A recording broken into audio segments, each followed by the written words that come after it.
sometimes it's really hard for me to get through the day while there's construction going on, but I have been using my AirPods, and on top of that, I've been using some industrial grade earmuffs, so it really cancels out the sound.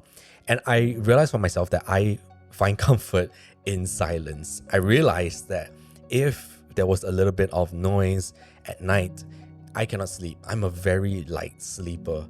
So the best way to counter that is that I need to do a lot of activities during the day for me to finally get to bed and just crash. And then I can wake up in the morning feeling very energized because I had a good deep sleep. And I also realized on the flip side, if I don't do anything, let's say it's a rest day and I feel like, I'm feeling a bit lazy, I'm not even going to go out of my house, I'm just going to stay at home. I'm probably going to clock my 10,000 steps at home because, do housework and all that kind of things. But if I do not get out to get some sun, get some movement going in, it's very hard for me to sleep at night. I will stay up the next day until like 4 a.m. when I will actually feel, I'm feeling a bit tired, but I wouldn't feel so drowsy to the point where I would have a very deep sleep. It would just be a very interrupted sleep. And this has been the case, or something that I've learned about myself ever since running has helped me to improve my fitness, improve my overall strength, and so on and so forth. But I started to realize for myself that I am not the same as I was long ago. Long ago when I wasn't really exercising, I was very sedentary. Basically, I was not moving. Sorry, guys, dyslexic. I'm trying to still figure out the word. But when I wasn't really moving a lot, I was just lifting weights.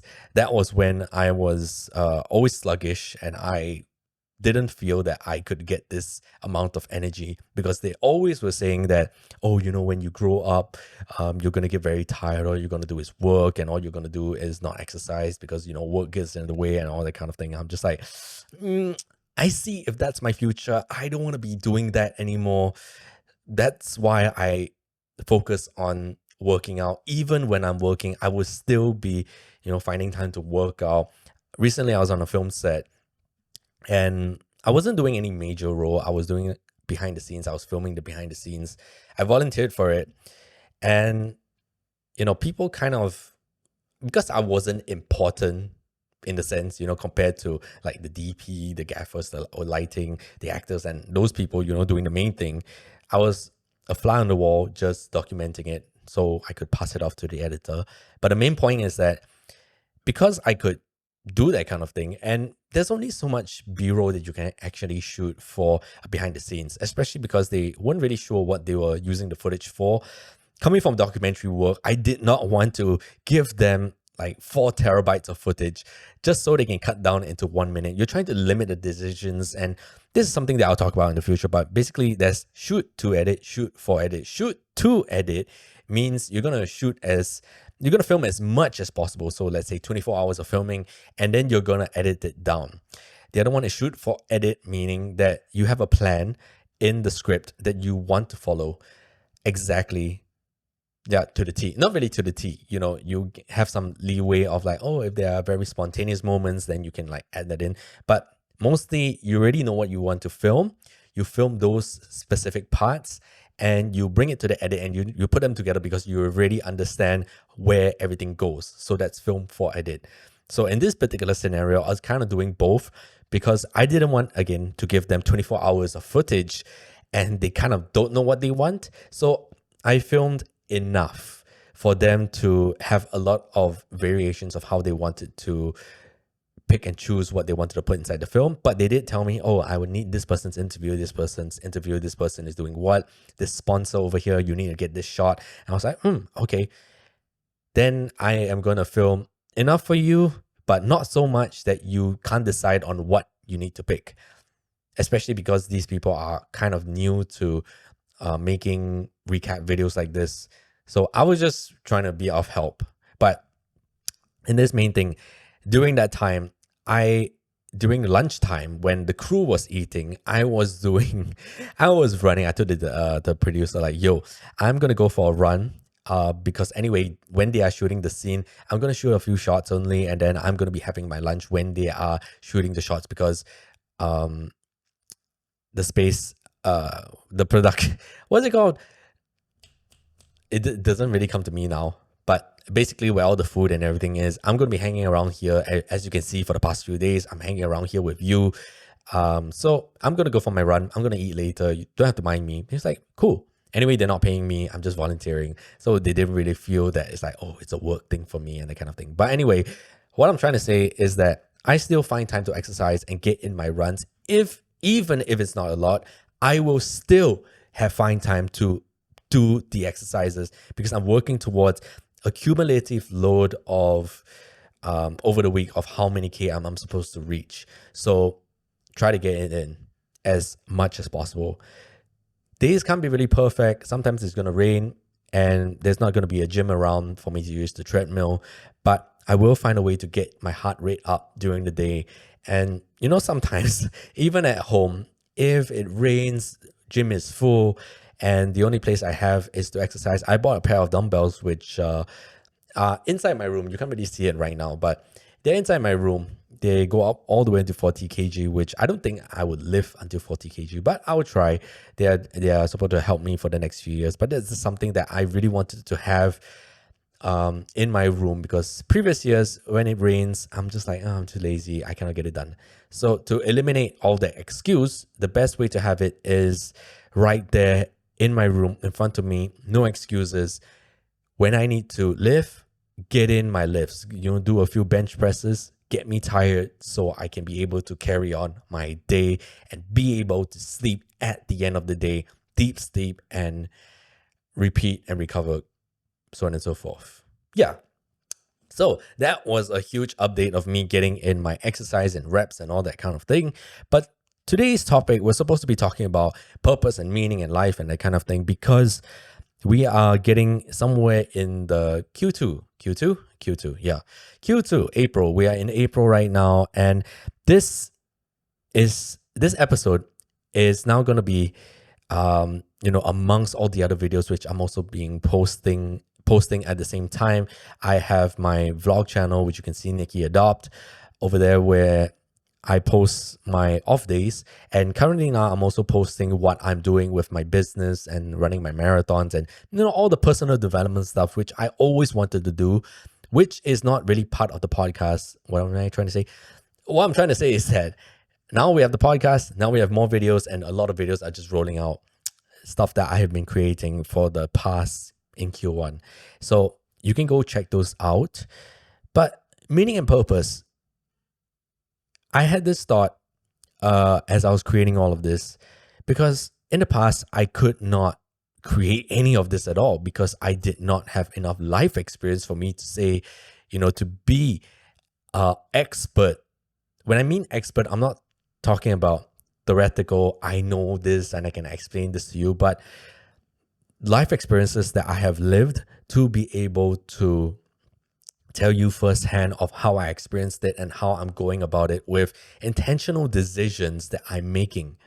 Back in the past, I remember turning on the camera and going, yeah, and I do this because of, and the reason why I would stop there is because I would read a script. I'll make a script that I had sort of taken from someone else, and I was paraphrasing from their experience, trying to make it mine. And it wasn't authentic at all. It was bad. Just know it was bad.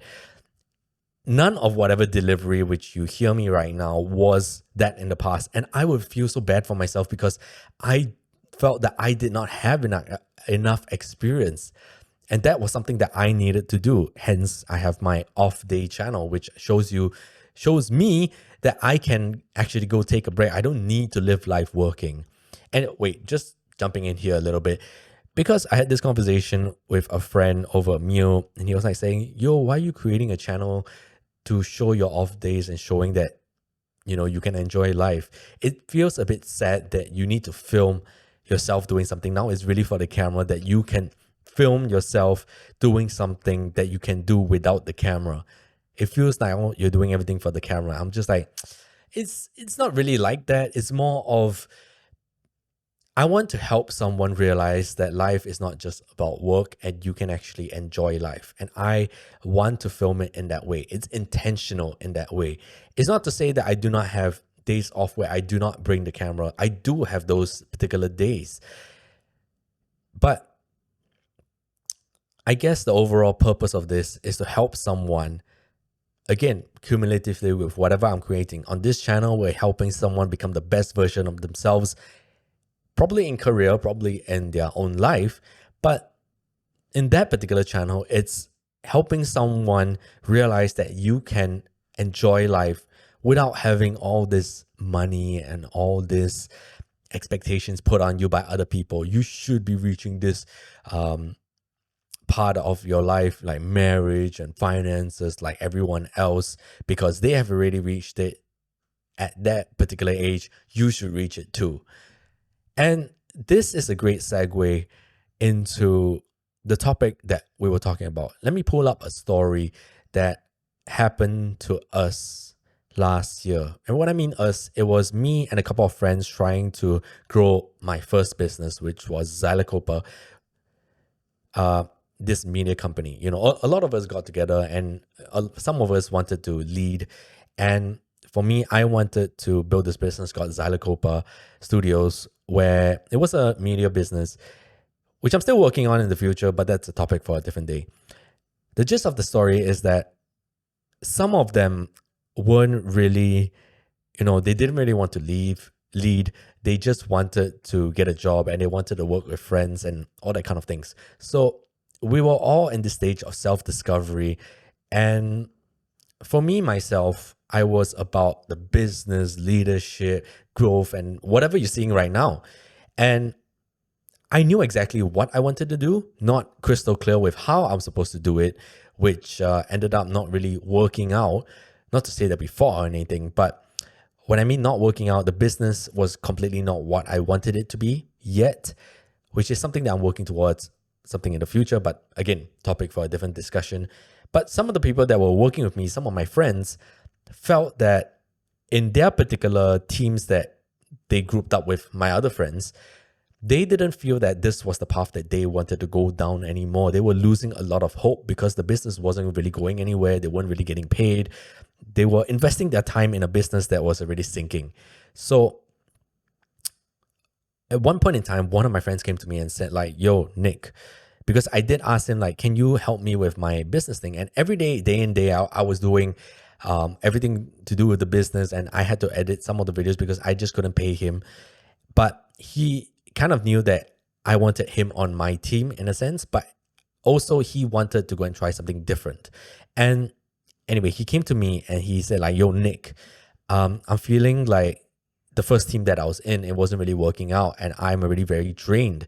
I feel that I want to do this other retail thing, and I had also gotten a job offer from education.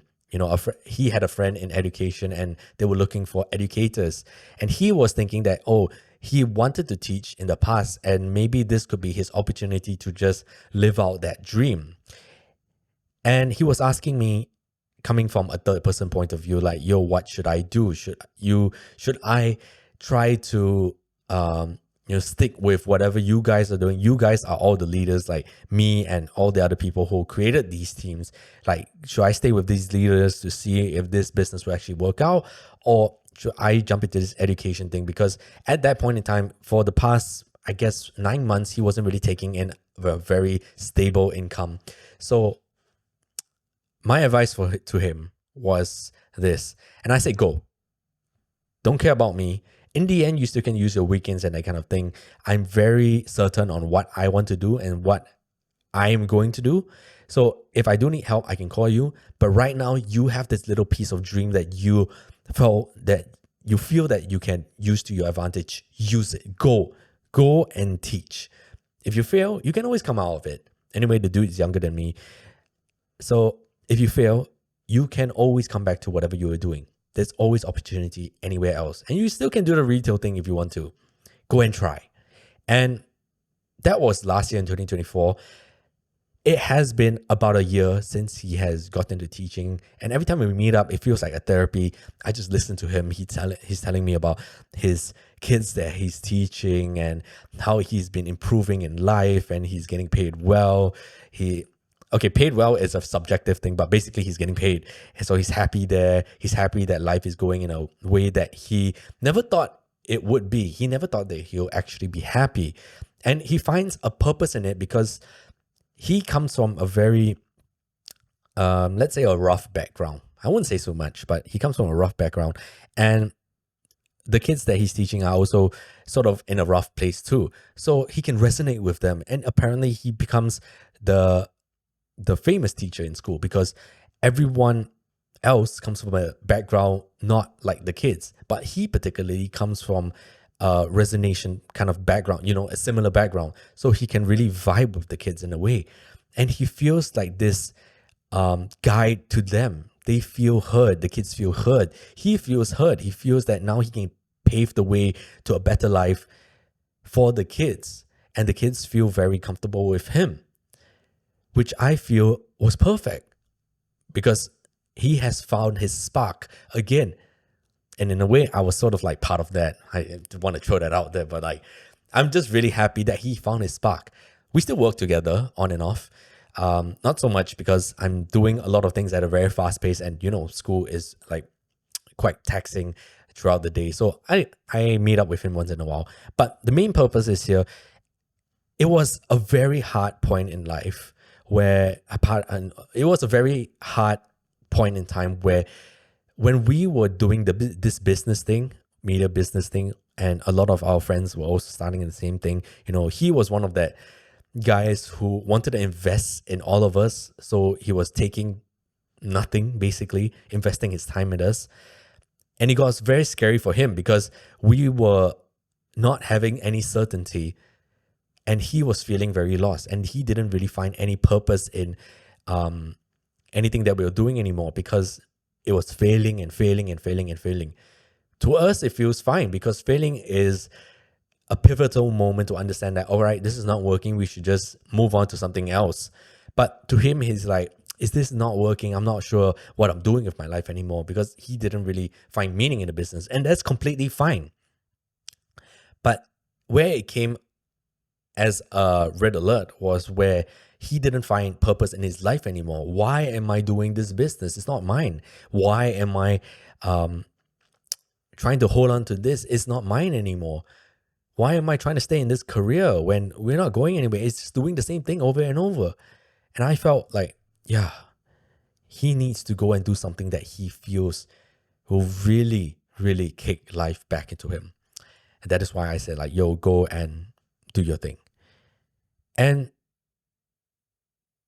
this is where I come to the part where I'm telling you guys about how you can take this story and use it to your advantage. Because a lot of people are thinking that they have to hold on to one certain thing and that will be the thing for the next 20 years.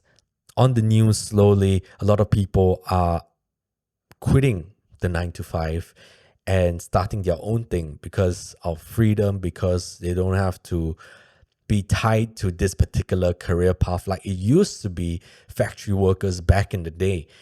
You're using your time, you're trading your time for money, and you are thinking that that is very certain. But apparently these days, a lot of people are getting laid off. We're not going to talk about like who's wrong, who's right, because a lot of people say like, all these big companies are laying off their people. They're making the wrong decision because they need me in their company. And, where am I going to go? But on the other side, they're like, well, we can just use AI. We can also save a lot of money and do more projects with less people. And it still gives us more than, with the people that we're working with. We might as well lay them off. So it's not a who's right, who's wrong type of thing.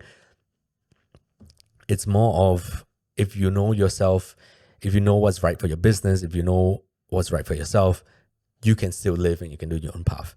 But coming back to the whole purpose thing, a lot of people tie themselves to one thing. A lot of people tie themselves to this one career path. If it's not for you, you don't have to stick to it. You can go any paths.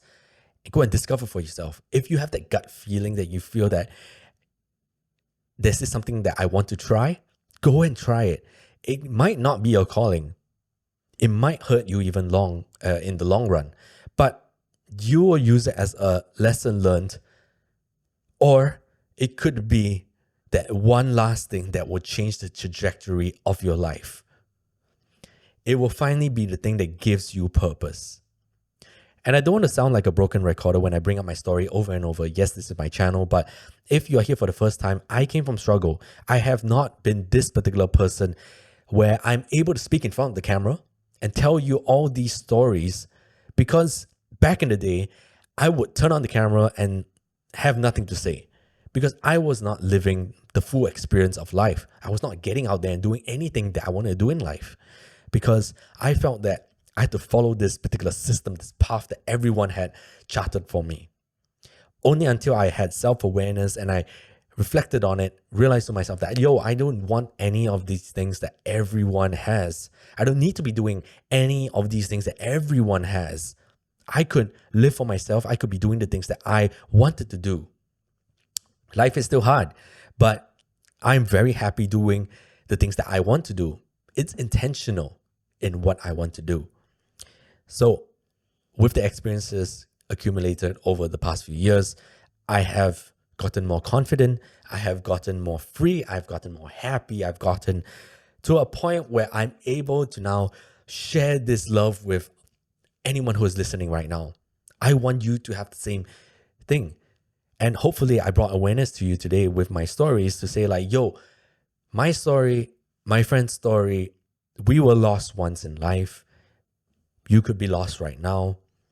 If this is the thing that you need to hear, that you don't have to be tied to something, and if you feel that you're losing that purpose in life, sorry, I keep hitting the mic, losing this purpose in life because you are going around this circle trying to live for someone else's dream of you becoming this particular lawyer, this doctor, this business person, and you're thinking, this is not really for me,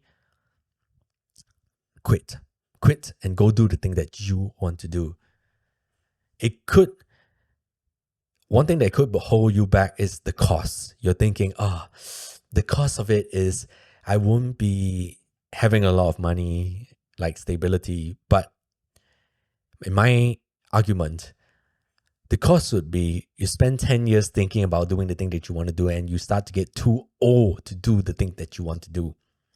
You can start today.